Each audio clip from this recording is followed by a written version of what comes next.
नमस्कार दर्शक बंधु रान्नाघरे आपनादेर सबाइके स्वागत। आमी आजके एकटा माशरूमेर तरकारी करे देखाबो। चलुन ताहले रेसिपिटा शुरू करा जाक।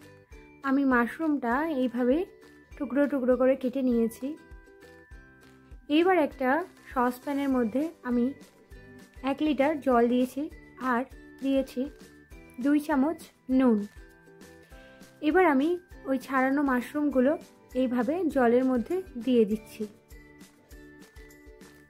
দেখুন মাশরুমটা আমাদের খুব সুন্দর করে ফুটতে শুরু করেছে। এইভাবে মাশরুমটাকে আমি একটু ভাপিয়ে নিচ্ছি। মাশরুমটা এইভাবে গরম জলে ভাপিয়ে তবেই রান্না করবেন, কারণ মাশরুমের মধ্যে যদি কোনো রকমের বিষাক্ত কোনো দ্রব্য থাকে সেটা বেরিয়ে যাবে।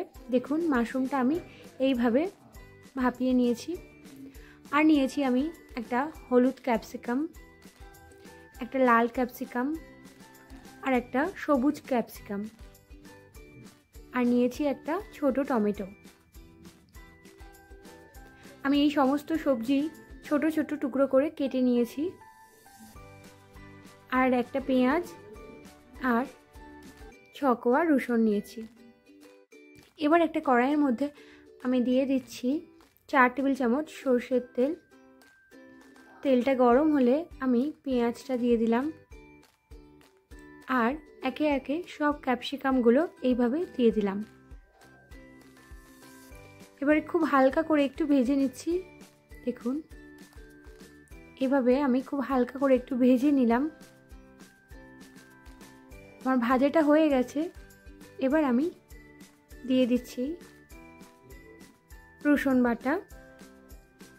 রসুন বাটাটা দিয়েও আমি একটু হালকা করে একটু এইভাবে ভেজে নিচ্ছি।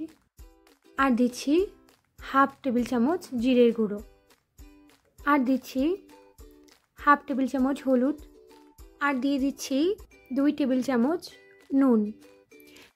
এই সব কিছু দিয়ে আমি একটু খুব সুন্দর করে একটু কষিয়ে নিচ্ছি। দেখুন এইভাবে আমি একটু কষিয়ে নিলাম। এবার আমি দিয়ে দিচ্ছি 1 কাপ গরম জল। গরম জলটা আমি এইভাবে ঢেলে দিলাম আর এই সমস্ত মশলা ফুটতে দিচ্ছি। দেখুন একটু ফুটতে শুরু করলে আমি দিয়ে দিচ্ছি 2টো কাঁচা লঙ্কা আর মাশরুম। আমি এই মাশরুমগুলো না ভেজেই এইভাবে দিয়ে দিয়েছি। আপনারা এইভাবে একবার করে দেখবেন, খেতে খুব ভালো লাগে। এবার আমি একটা ঢাকা দিয়ে হতে দিচ্ছি 15 মিনিটের জন্য।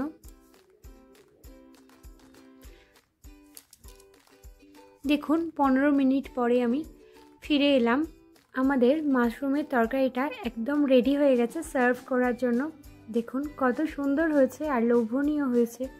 আপনারাও বাড়িতে ট্রাই করবেন আর আমাকে জানাবেন যে আপনাদের এই রেসিপিটা কেমন লাগলো খেতে। আশা করি আজকের ভিডিওটা আপনাদের খুব ভালো লেগেছে। ভালো লাগলে লাইক কমেন্ট শেয়ার করতে ভুলবেন না।